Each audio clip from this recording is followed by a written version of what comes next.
러시아 입장에서는 한국한테 천연가스나 이 원유를 팔고 싶어하는 욕망은 아주 높다고 봐야 되는 거예요. 뭐 저기 사관들한테 그를 뭐 그래야 가격 경쟁력도 더 생길 것이고, 또 유럽 쪽에 어쨌든 지금 사이가 좀 안 좋아지고 그렇죠. 있기 때문에 그쪽이 막혔으니까 다른 팔로를 뚫어야 되는데 그게 또 한국이 될 수 있겠죠. 그러니까 너무 중국에게 의존했다가는 중국에게 종속될 가능성이 있기 때문에 그것을 경계할 것인데 한국 같은 경우는 그런 염려는 없거든요. 위닝이 될 수 있는 것이 있어요.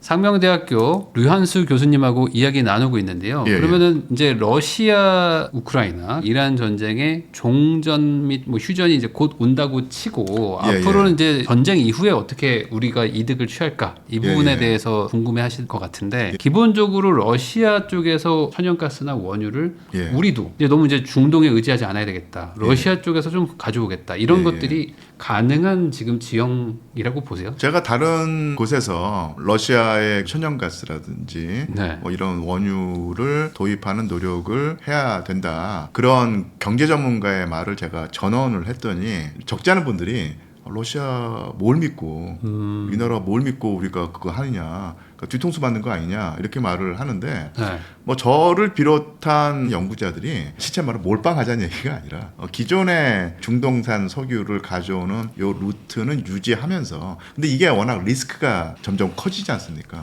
그래서 이 플랜 B나 플랜 C를 마련해야 할 텐데 그게 바로 이제 러시아의 석유도 될 수 있고 아니면 또 천연가스가 될 수 있다는 얘기죠. 제가 전문가 얘기를 들어보니까 우리나라의 원유를 수입해서 정유하는 시설이 중동산에 맞춰져 있다고 하더라고요.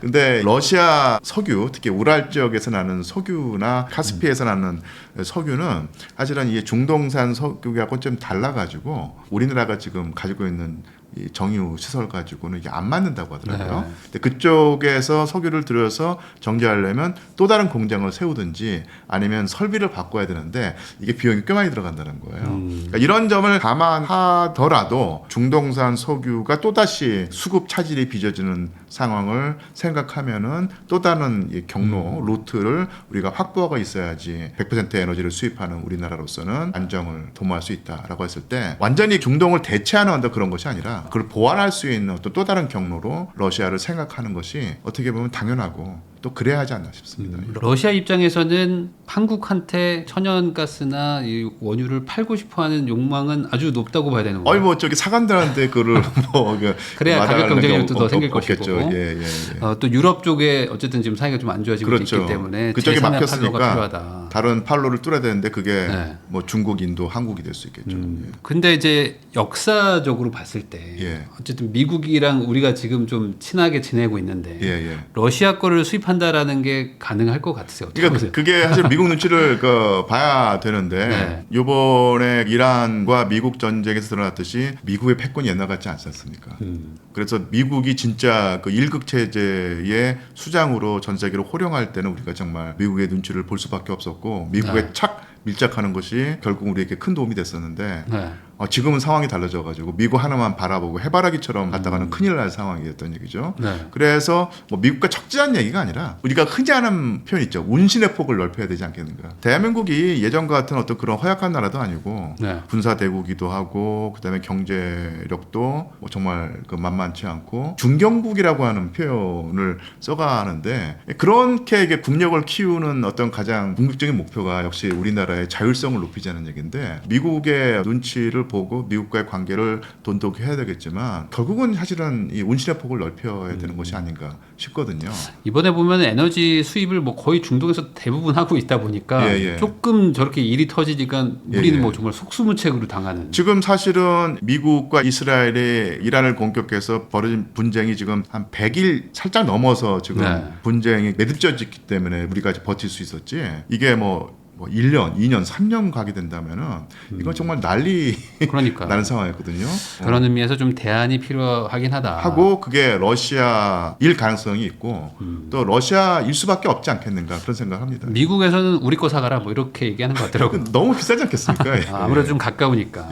과거에 우리가 러시아와 협의하고 할 때는 말 그대로 이제 송유관이나 이런 것들을 하면 이제 북한을 통과해야 된다 뭐 이런 얘기들 때문에 어렵다 뭐 이런 얘기들이 있지 않았습니까? 그렇죠. 저 같은 경우는 러시아와의 경제 협력, 특히 에너지에 관한 두 가지 경로를 써야 될 것 같아요. 하나가 뭐냐면 야말반도에서 오는 파이프라인 요것들 어떻게든 간에 뭐 중국을 거쳐서 오면은 사실은 뭐 황해 거쳐서 올 수도 있으니까 그런 것을 한번 구상해보고 기술의 어떤 난관 같은 경우는 뭐 한국의 엔지니어들이 워낙 뛰어나니까 어떻게든 해결책을 마련내겠죠. 또 하나가 북극 항로를 적극적으로 개발해서 그쪽으로 수입을 하는 루트를 생각해봐야 될 듯합니다.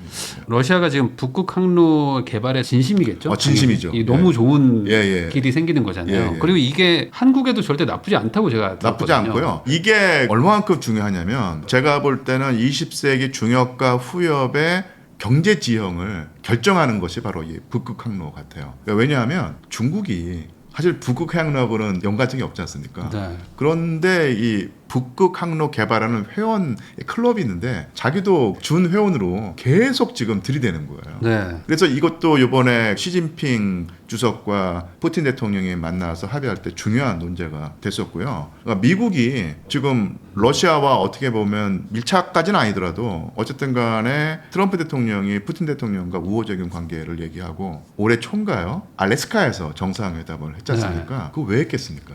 다 그 북극 해양로 개발할 때 지분을 하겠다. 러시아가 가장 큰 지분이지만 미국도 지분 가지고 있다. 그러니까 지분 얘기를 생각하니까 지금 트럼프 대통령이 난데없이 그린랜드 우리 거다 뭐 이렇게 나오는 거지 않습니까? 사실은 이 북극의 항로가 중요하지 않았으면 중국이 저렇게 나올 리가 없고 미국이 저럴 리가 없는데 그만큼 큰 덩어리이기 때문에 세 나라가 지금 아웅다웅 다투기도 하고 서로 타협을 하면서 절충을 하려고 하는 것이거든요. 그런 면에서 한국이 여기에 빠져 있을 필요가 없고 적극적으로 개입을 해야 되고요. 또 하나 어떤 루트라고 했을 땐 그 터미널이 두 군데 있지 않습니까? 이쪽 끝과 저쪽 끝이 있는데 이쪽 한 끝이 바로 우리나라의 동해안 포항이 될 수도 있고 부산이 될 수도 있고 마창진이 될 수 있다는 얘기입니다. 그래서 뭐 제가 뭐 속속들이 알고 있지 못하지만 현재 그 이재명 대통령 행정부에서 굳이 해양수산부를 부산으로 이전하는 것도 다 그런 포석의 일환이 아닐까 싶어요. 부산항이 뭐 엄청 뜰 것이다 뭐 이런 얘기들을 하고 있죠. 북극 항로가 본격적으로 개발이 되면 지금도 싱가포르에 의해서 세계 2위 물동량을 뭐 가지고 있다고 하던데 이게 아마 우리나라의 또 미래 먹거리 중에 하나가 될 것이다. 그러니까요. 저도 사실은 그 한 5, 6년 전에 메일 한번 열어보니까 한국 북극학회라고 하는 곳에서 메일이 왔더라고요.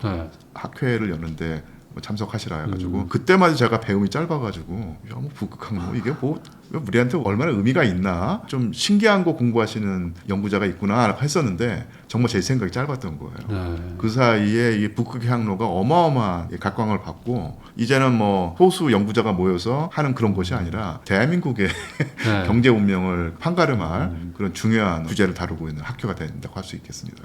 그러면 결국에 이제 동아시아와 유럽을 잇는 새로운 이제 항로가 생기는 것이고 그러면은 지금 뭐 문제되는 호르무즈 해협이라든지 이런 것들도 우리의 의존도가 좀 낮아질 수 있어서 이 부분에 대해서는 뭐 여야 할 것 없이 다들 한 마음으로 개발을 하려고 하지 않을까 싶긴 한데 더군다나 또 한 가지 말씀드릴 게 북한과의 관계예요. 이 북한이 지금 러시아와 더 이상 좋을 지금 사이 아주 좋죠. 아주 괜찮지 않습니까?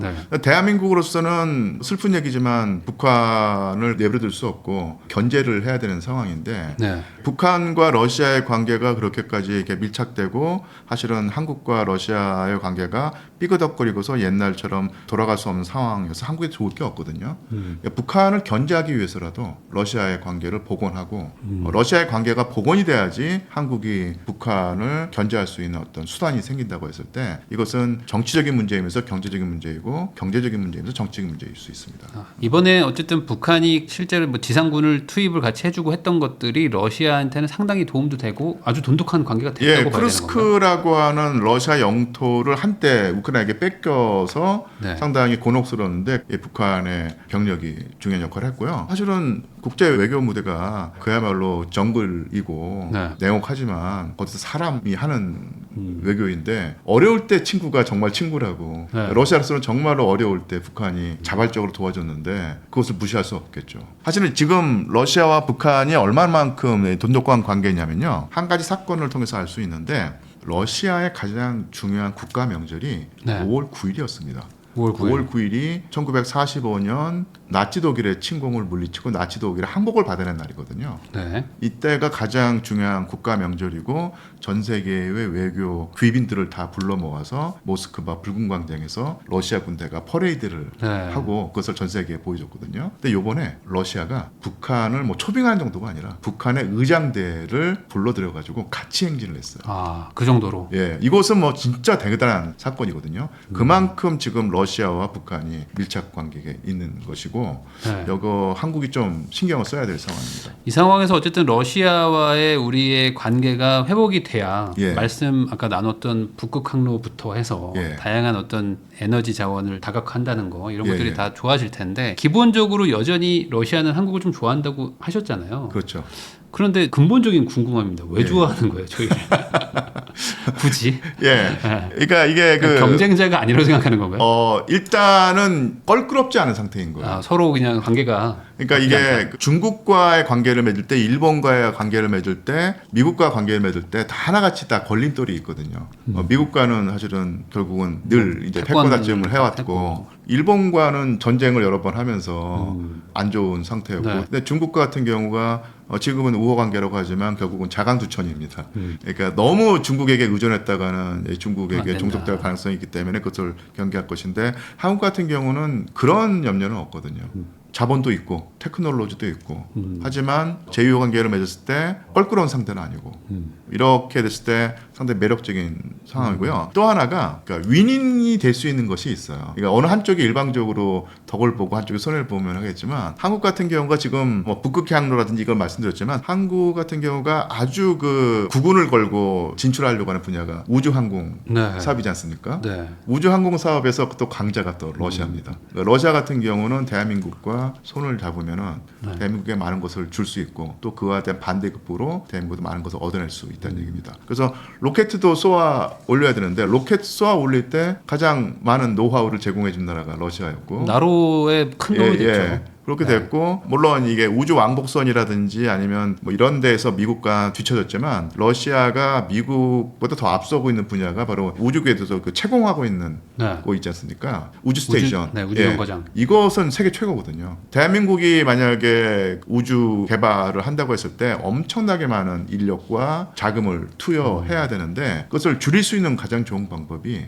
핵심 기술을 넘겨줄 수 있는 아주 좋은 파트너를 만나는 것인데 제가 볼 때 미국은 안 그럴 거예요. 네. 중국이 또 그런 걸 안 해주려고 할 겁니다. 그렇죠. 근데 러시아는 해줄 것 같아요. 한국도 러시아한테 딱히 어떤 뭐 위협을 받을 만한 뭐 그런 뭐 지금 국경이 붙어 있는 것도 아니고 그러니까 서로 이득이 있을 수 있다. 그러니까 여기서 많은 분들이 자꾸 그 소련과 러시아를 헷갈리는 경우가 있는데 그러니까 러시아에게 좀 안 좋은 감정을 가진 분, 아니면 적대적인 감정을 가진 분들이 뭐 저기 이전에 이제 공산 국가 아니냐. 소련과 똑같은 나라 아니냐고 하는데 소련과 러시아는 물론 연결되는 점도 있지만 체제 하나만큼 확실하게 이제 선을 그은 거예요. 푸틴 대통령도 그렇고 공산주의는 이제는 우리가 받아들일 수 없고 건너왔다. 옛날 소비에트 체제로 돌아가자고 하는 것은 정신 나간 짓이다. 이런 말을 하고 있거든요. 그래서 적어도 이념의 문제로 러시아를 적대하는 것은 사실은 좀 그 맥을 잘못 짚은 것이다. 이렇게 말씀드릴 수 있겠죠. 그럼 마지막으로 러시아는 아무래도 한국 사람들에게는 약간은 좀 친하지는 않은 느낌은 있습니다. 역사적으로 잘 배우진 않고 막 하다 보니까. 러시아는 아까 다른 서방 국가들한테 배신을 많이 당했다고 얘기를 한다고 하는데 반대로 그럼 러시아는 좀 의리가 있는 그런 국가인가요? 이게 그러니까 사실은 뭐 그런 교류를 할 만한 어떤 그런 신뢰 관계가 되는 부분이 국제 있나요? 무대에서 뭐 의리 찾을 상황은 아닌데 그러니까 아까도 말씀드렸지만 어느 한쪽에 일방적으로 손해 보고 일방적으로 이득만 보는 관계라고 하면은 쉽지가 않은데 러시아와 한국은 서로 위닝 게임이 될 수 있는 겹치는 부분이 상당히 많이 있다는 측면에서 마다할 일은 없는 것이고 또 결국은 또 사람 사는 세상에서 사람과의 관계가 중요한데 제가 알기로 앵글로색슨보다는 슬라브인들이 의리 좀 있고요. 의리. 그러니까 어려울 때 도와주면은 계속 그 잊지 않고 뭐랄까 나중에는 은혜를 갚는 속성이 있고요. 한국 사람 기질이 잘 맞아요. 한국이 지금 제일 잘 나가는 게 방위 산업일 텐데 한국이 그렇게 그 최첨단 가성비 뛰어난 무기를 만들어내는데 가장 큰 도움을 준 나라가 미국이 아니라 러시아입니다. 네, 러시아죠. 근데 그 관련돼서 제 그 친구가 엔지니어인데 러시아 엔지니어와 이렇게 관계를 맺었는데요. 보드카 한 잔 먹고 소주 한 잔 먹고 으쌰으쌰 하면요 정말 달라진대요.